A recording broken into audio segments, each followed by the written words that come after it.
അവയവദാനം നിലവിൽ നമ്മുടെ കൊച്ചു കേരളത്തിൽ ഏറ്റവും വിവാദപരമായിട്ടുള്ള ഒരു വിഷയമാണ് ഓർഗൻ ട്രാൻസ്പ്ലാന്റേഷൻ അല്ലെങ്കിൽ അവയവദാനം എന്ന് പറയുന്നത്. അങ്ങനെയുള്ളപ്പോൾ അങ്ങനെയൊരു സാഹചര്യം വന്നാൽ സാധാരണക്കാരനായൊരു മനുഷ്യന് ഒരു രോഗിക്ക് ബ്രെയിൻ ഡെത്ത് ഉണ്ടായോ എന്നുള്ളത് എങ്ങനെ മനസ്സിലാക്കാം എന്നുള്ളതിനെക്കുറിച്ചാണ് ഇന്ന് ഈ വീഡിയോയിൽ ചർച്ച ചെയ്യുന്നത്.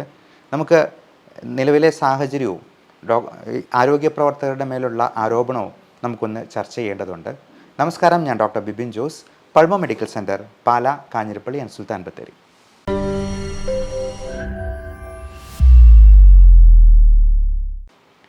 അവയവദാനം എന്ന് പറയുന്നത് മറ്റുള്ളവർക്ക് മരണശേഷം അല്ലെങ്കിൽ ജീവിച്ചിരിക്കുമ്പോൾ തന്നെയാണെങ്കിലും ചില അവയവങ്ങൾ, ഉദാഹരണത്തിന് ലിവർ പോലുള്ള അല്ലെങ്കിൽ ഒരു കിഡ്നി ഒക്കെ ദാനം ചെയ്തിട്ടുള്ള ഒരുപാട് ആൾക്കാരെ നമുക്ക് തന്നെ അറിയാം.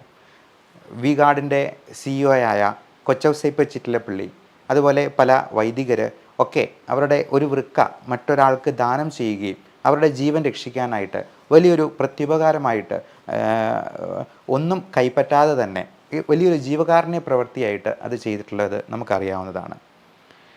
എന്നാൽ മരണശേഷം നമ്മൾ കൈമാറ്റം ചെയ്യുന്ന പല അവയവങ്ങളും അത് ബ്രെയിൻ ഡെത്തിന് ശേഷം, അതായത് ഹൃദയവും നമ്മുടെ ബാക്കിയുള്ള അവയവങ്ങളും വർക്ക് ചെയ്യുമ്പോൾ തന്നെ ഹൃദയവും ശ്വാസകോശവും നമ്മൾ ആർട്ടിഫിഷ്യലായിട്ട് വർക്ക് ചെയ്യിപ്പിച്ചുകൊണ്ട് തന്നെ ബ്രെയിൻ ഡെത്ത് ആയിട്ടുള്ള ഒരാളിൽ നിന്നാണ് മറ്റ് അവയവങ്ങളൊക്കെ പലപ്പോഴും മാറ്റിവെക്കേണ്ടി വരിക.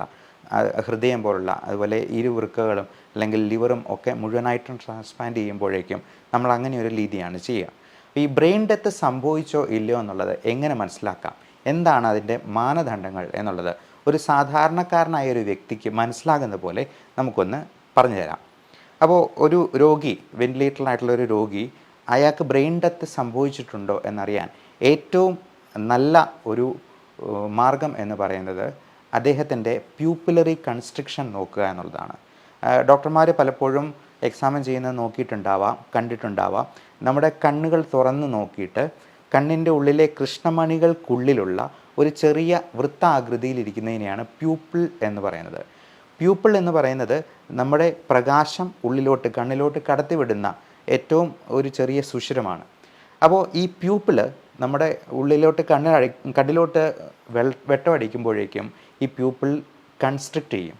ഈ പ്യൂപ്പിലറി കൺസ്ട്രക്ഷനാണ് നമുക്ക് ജീവനുണ്ട് അല്ലെങ്കിൽ ബ്രെയിൻ ആക്റ്റീവ് ആണ് എന്നുള്ളതിന് ഏറ്റവും വലിയ തെളിവ്.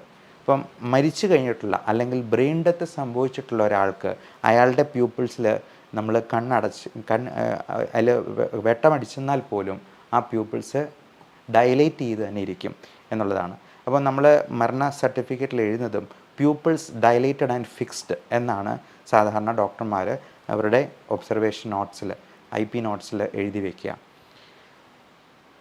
അതോടൊപ്പം തന്നെ ഹൃദയം നിന്ന് പോയെന്നാൽ ECG ഷോ സ്ട്രെയിറ്റ് ലൈൻ എന്നും കൂടി പറയും.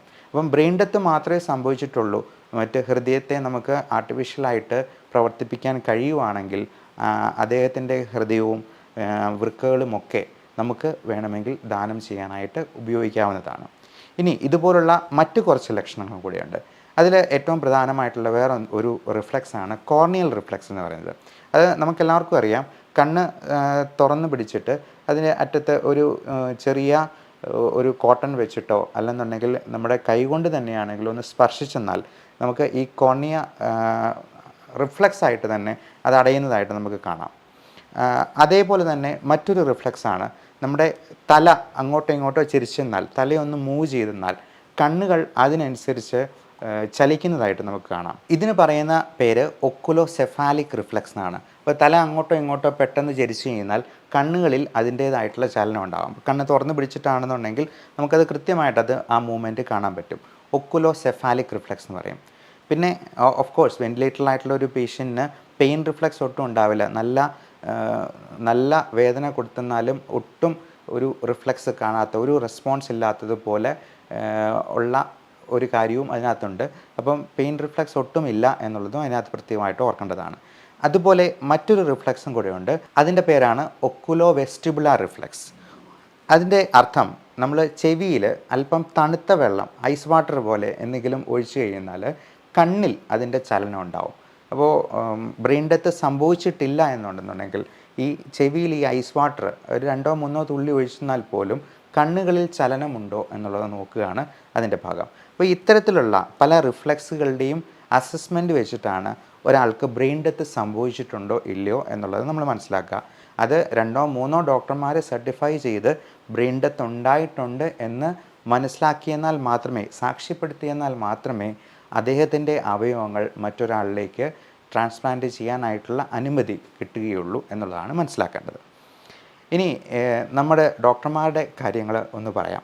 അപ്പോൾ നമ്മുടെ അടുത്തേക്ക് ഒരു പേഷ്യൻ്റ് വരുമ്പോൾ, ഒരു രോഗി അത്യാസന്ന നിലയിൽ വന്നെന്നാലും ശരി, അല്ലാതെ ഒരു ചെറിയ പനിയോ ചുമയോ ഒക്കെ ആയിട്ട് വന്നെന്നാൽ പോലും അവരുടെ ചുമ മാറുന്നില്ല, അല്ലെങ്കിൽ അവരുടെ ഒരു വേദനയാണെങ്കിൽ പോലും മാറുന്നില്ല എന്ന് പറയുമ്പോൾ നമുക്ക് തന്നെ ഒരു വിഷമമാണ് അത് മാറാതെ ഇരിക്കുമ്പോൾ. അപ്പോൾ പ്രത്യേകിച്ചും ഒരു രോഗി അത് അധികം പ്രായമില്ലാത്തൊരു വ്യക്തിയോ അല്ലെങ്കിൽ വലിയ അസുഖങ്ങളൊന്നും ഇല്ലാതെ ഇരിക്കുന്ന ഒരാൾക്ക് അത്യാഹിതമായിട്ട് സംഭവിക്കുന്ന ഒരു മരണമൊക്കെ ഡോക്ടർമാർക്കും അതൊരു ഉള്ളിലൊരു വിങ്ങലായിട്ടാണ് നമുക്ക് പേഴ്സണലി എക്സ്പീരിയൻസ് ചെയ്തിട്ടുള്ളത്. ആ വിങ്ങൽ എന്ന് പറയുന്നത് നമുക്ക് തന്നെ, അപ്പം നമ്മൾ പലപ്പോഴും ഒരു എമ്പത്തറ്റിക് ആയിട്ടുള്ളൊരു അപ്രോച്ചാണ് സ്വീകരിക്കുക. കാരണം നമ്മളെല്ലാവരും മനുഷ്യരാണ്, നമ്മളെല്ലാവരും ഒരു ദിവസം മരിക്കും. അപ്പോൾ ഇത്തരത്തിലുള്ള കുറേ അധികം ആരോഗ്യ പ്രവർത്തകർ ഒരുമിച്ച് ഒരു മാഫിയായി നിന്ന് ഒരു അവയവം ട്രാൻസ്പ്ലാന്റ് ചെയ്യാനായിട്ടൊക്കെ ഒരുമിച്ച് നിൽക്കുക, ഒരു കോക്കസായിട്ട് ഫങ്ഷൻ ചെയ്യുക. അപ്പം അതിൻ്റെ പേരിൽ ഒരു ആൾക്ക്, ഒരു ആരോഗ്യ പ്രവർത്തകന് ഒരു 5 കോടിയോ 10 കോടിയോ കിട്ടും എന്ന് പറഞ്ഞാൽ പോലും അതിന് തയ്യാറാകുമെന്ന് എനിക്ക് തോന്നുന്നില്ല. അങ്ങനെ ഒരു പേഴ്സണൽ എക്സ്പീരിയൻസിൽ നിന്ന് എനിക്ക് തോന്നിയിട്ടുള്ള ആ ഒരു സിറ്റുവേഷനിൽ അങ്ങനെ ചിന്തിക്കാൻ പറ്റുന്ന ഒരു മനസാക്ഷി ആർക്കെങ്കിലും ഉണ്ടാകുമോ എന്നുള്ളത് പോലും എനിക്ക് സംശയകരമായിട്ട് തോന്നിയിട്ടുണ്ട്. നിങ്ങൾക്കും നിങ്ങളുടെ തന്നെ സാമാന്യ ബുദ്ധി ഉപയോഗിച്ച് ചിന്തിക്കാവുന്നതാണ്. എത്ര പണം കിട്ടിയെന്നാലും അങ്ങനെ ഒരു സിറ്റുവേഷനിൽ നമ്മൾ ഒരു രോഗിയെ, അത് നമ്മളെ വിശ്വസിച്ച് നമ്മുടെ അടുത്തെത്തിയ ഒരു രോഗിയെ അങ്ങനെ ഒരു കാര്യത്തിലേക്ക് തള്ളിവിടുമോ എന്നുള്ള കാര്യത്തിൽ തീർത്തും സംശയകരമായിട്ടുള്ള ഒരു മാനസികാവസ്ഥയാണ് എനിക്ക് ഫീൽ ചെയ്തിട്ടുള്ളത്. ഇനി ഈ ആരോഗ്യ പ്രവർത്തകർ തന്നെ പലപ്പോഴും അവരുടേതായിട്ടുള്ള കാര്യങ്ങൾ പലപ്പോഴും കോംപ്രമൈസ് ചെയ്ത്, ഇപ്പോൾ കൈ വെട്ടിക്കളഞ്ഞു അല്ലെങ്കിൽ കാൽ വെട്ടിക്കളഞ്ഞു, ആ കൈ ഒന്ന് തിരിച്ച് തുന്നി ചേർക്കാനായിട്ടുള്ള പാട് ഈ വെട്ടിക്കളയുന്നവർക്ക് അറിയത്തില്ലല്ലോ. പലപ്പോഴും നമ്മൾ പല പത്രമാധ്യമങ്ങളിലുമൊക്കെ കണ്ടിട്ടുണ്ട് അങ്ങനെയുള്ള വാർത്തകൾ. അതുപോലെ പല അത്യാഹിതങ്ങളും സംഭവിച്ച് എത്തുമ്പോഴേക്കും ആ അത്യാഹിതത്തിൽ നമ്മളും കൂടി ഒരു ഭാഗമാകണം. മാനസികമായിട്ടും ശാരീരികമായിട്ടും ഒക്കെ ആ ഒരു സ്ട്രെസ് ലെവൽ നമുക്കും ഒരുപാട് കോർട്ടിസോൾ ലെവൽ കൂട്ടുന്നുണ്ട് എന്നുള്ളതാണ്. അതുകൊണ്ട് തന്നെ പലപ്പോഴും ഡോക്ടർമാർക്ക് ആയുസ് കുറവാണ് എന്നുള്ളതാണ് IMA നടത്തിയ ഒരു പഠനത്തിൽ പോലും കാണിച്ചിരിക്കുന്നത്. അതുകൊണ്ടൊക്കെ തന്നെ ഈ മനുഷ്യരുടെ മരണം നേരിട്ട് കാണുന്നത് കൊണ്ട് തന്നെ നമുക്കും ഒരു ദിവസം ഈ മരണം വന്നെത്തും എന്നുള്ള കാര്യത്തിൽ ഡോക്ടർമാർക്കും ഒരു സംശയവുമില്ല. അവരെല്ലാവരും അവരവരുടെ മനസ്സാക്ഷി അനുസരിച്ചിട്ടാണ് പെരുമാറുന്നത്. അപ്പോൾ അങ്ങനെയുള്ള ഒരു സാഹചര്യത്തിൽ ഇങ്ങനെയുള്ള ഒരു മാഫിയൊക്കെ ഉണ്ടാകുമോ എന്നുള്ളത് നമുക്ക് ഇനിയും മനസ്സിലാകാത്തൊരു കാര്യമാണ്. അതിൽ കൂടുതൽ അന്വേഷണങ്ങൾ നടക്കട്ടെ, അതിന് ഏറ്റവും നല്ല നീതിപൂർവമായിട്ടുള്ള ഒരു ഡിസിഷൻ പുറത്തു വരട്ടെ എന്നുള്ളതാണ് എനിക്കും വ്യക്തിപരമായിട്ട് പറയാനുള്ളത്. നമുക്കറിയാം, ഹൃദയം ട്രാൻസ്പ്ലാന്റ് ചെയ്യാം, കിഡ്നി ട്രാൻസ്പ്ലാന്റ് ചെയ്യാം, ലിവർ ട്രാൻസ്പ്ലാന്റ് ചെയ്തിട്ട് ജീവിതത്തിലേക്ക് തിരിച്ചു വന്ന ഒരുപാട് സെലിബ്രിറ്റീസിനെ തന്നെ നമുക്കറിയാവുന്നതാണ്. ഏറ്റവും ഒടുവിൽ നടൻ ബാലയും ലിവർ ട്രാൻസ്പ്ലാന്റേഷന് ശേഷം സുഖം പ്രാപിച്ച് തിരിച്ചു വന്നത് വളരെ സന്തോഷകരമായിട്ടുള്ളൊരു വാർത്തയായിരുന്നു. അതുകൊണ്ട് ഓരോ ദിവസവും ഇത് അർഹിക്കുന്ന പല രോഗികൾക്കും ഇത് കിട്ടാതെ വരുന്നു എന്നുള്ളത് കണ്ടാണ് ഇങ്ങനെയുള്ള മാധ്യമ ശ്രദ്ധ, ഇതുപോലെ ഇങ്ങനെയൊരു മാഫിയുണ്ട് അല്ലെങ്കിൽ ഇത്തരത്തിൽ പ്രശ്നങ്ങൾ ഉണ്ടാകുന്നുണ്ട് എന്നൊക്കെ ഒരുപാട് അങ്ങനെ ഒരു പ്രൊപ്പഗണ്ട വരുമ്പോഴേക്കും അർഹിക്കുന്ന പലർക്കും ഇത്തരത്തിൽ അവയവങ്ങൾ കിട്ടാതെ വരുന്നു എന്നുള്ളതാണ് ഏറ്റവും സങ്കടകരമായിട്ടുള്ള വസ്തുത. ഏറ്റവും ആദ്യം ഹാർട്ട് ട്രാൻസ്പ്ലാന്റ് ചെയ്തിട്ടുള്ള വ്യക്തി കുറേ വർഷങ്ങൾ ജീവിച്ചതിന് ശേഷം ആണ് മരിച്ചുപോയത്.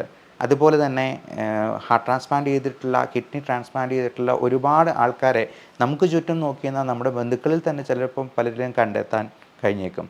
അതുപോലെ കോർണിയൽ ട്രാൻസ്പ്ലാന്റേഷനൊക്കെ വളരെ കോമൺ ആയിട്ട് ചെയ്യാറുള്ളതാണ്.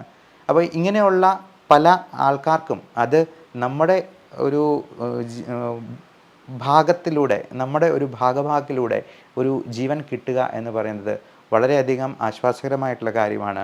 അതുകൊണ്ട് ഈ വീഡിയോ കണ്ടിരിക്കുന്ന എല്ലാവരുടെയും മുൻപാകെ ഞാനും ഒരു പ്രഖ്യാപനം നടത്തുകയാണ്. ഏതെങ്കിലും ഒരു സാഹചര്യത്തിൽ ഒരു ബ്രെയിൻ ഡെത്ത് സംഭവിക്കുന്ന ഒരവസരത്തിൽ എനിക്ക് എൻ്റെ അവയവങ്ങളും മറ്റുള്ളവരിലേക്ക് എത്തിക്കാനായിട്ട്, ട്രാൻസ്പ്ലാന്റ് ചെയ്യാനായിട്ട് ഞാൻ ഈ ജീവിച്ചിരിക്കുമ്പോൾ തന്നെ സമ്മതമായിട്ട് ഇവിടെ പ്രഖ്യാപിക്കുകയാണ്. അത് എത്ര പേർക്ക് ജീവൻ കൊടുക്കാൻ പറ്റുമോ അവരിലൂടെ എനിക്ക് കുറച്ചു കാലമെങ്കിലും ജീവിക്കാൻ പറ്റും എന്നുള്ള ആശ്വാസത്തോടെ ഞാൻ നിർത്തുന്നു.